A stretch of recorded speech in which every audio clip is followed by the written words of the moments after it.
Republican Congressman Adam Kinzinger has just returned from a deployment with the National Guard in Wisconsin, and he's joining me now. Congressman, welcome to the program. I guess you heard quite a lot of what we were just discussing, and it is the hot discussion right now.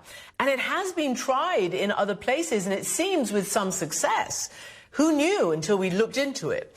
What do you think about this, and do you agree that there needs to be radical change in policing? Yeah, I think there does need to be change. I think it's, what does that look like? I don't fully know. I don't know exactly what they're bringing in front of the Congress. We just heard about this bill basically coming today. Some of it sounds good, but the devil's always in the details. How do we, I think a couple of things. How do you screen to make sure that the right people are coming into the police force? How do you ensure that they're accountable to each other and accountable to leadership to say, if you see abuse happening, there's something you need to do about it? And how do we keep them safe? But I think where this argument gets derailed, quite honestly, and what I'm worried about, because I do want to see real change happen, is that both sides kind of go to some pretty extreme corners on this. And one of those is the idea of defund the police. Now, I've noticed that people talking about defund the police are trying to change the talk a little bit and say, well, we just want to reduce some of the funding and put it into social services.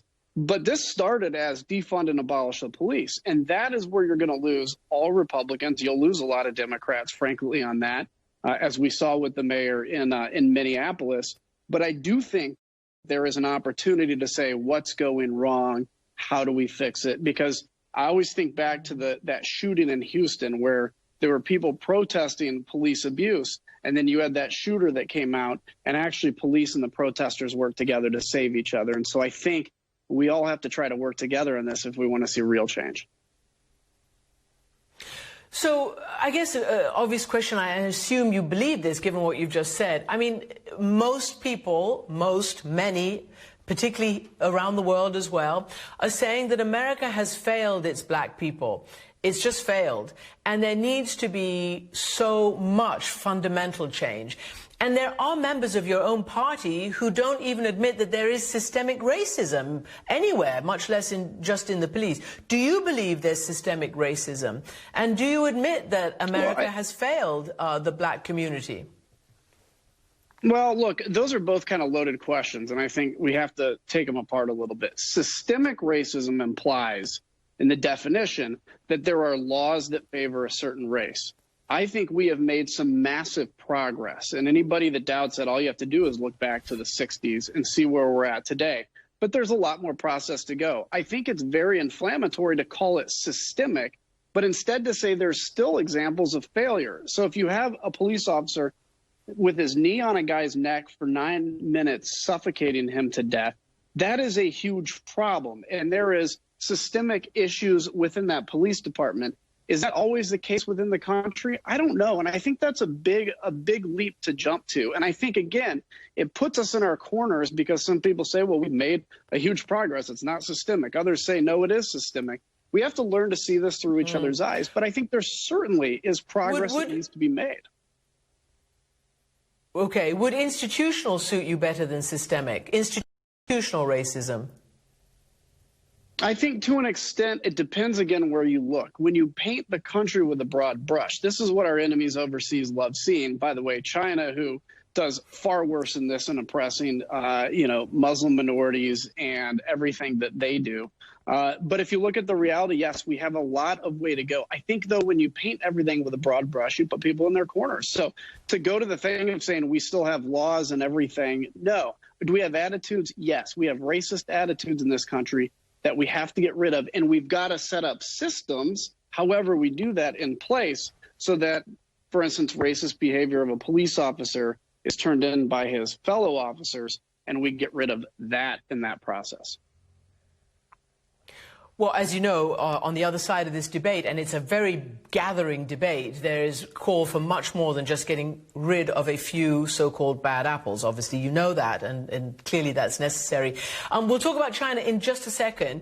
But I want to ask you, Do you not find it troubling that Republicans have not engaged in this act that is passing, that's ongoing in the House right now? Do you not find it a little troubling that when we see not just images, the reality of back during the debate over easing lockdown from coronavirus, when you had armed people, armed to the teeth with military-style weapons, going into a state legislature, I'm talking about Michigan, threatening elected officials, and we're told by the highest levels of elected democracy in your country, the president calls, there were good people there. And not a peep, not a peep. And yet the peaceful protesters over this have their constitutional rights abused. There is a problem. You say people go into their corners, but in this case, don't you admit that that's a major hypocrisy and a double standard? I think there's a lot of double standards here. First off, when people that wanted to open up, and I condemned already people, showing up to the State House with guns. But when you had people in Springfield, Illinois that were protesting it, and they were told that they're going to kill people because they're not social distancing, and 3 weeks later we see protests and not a peep of that, right?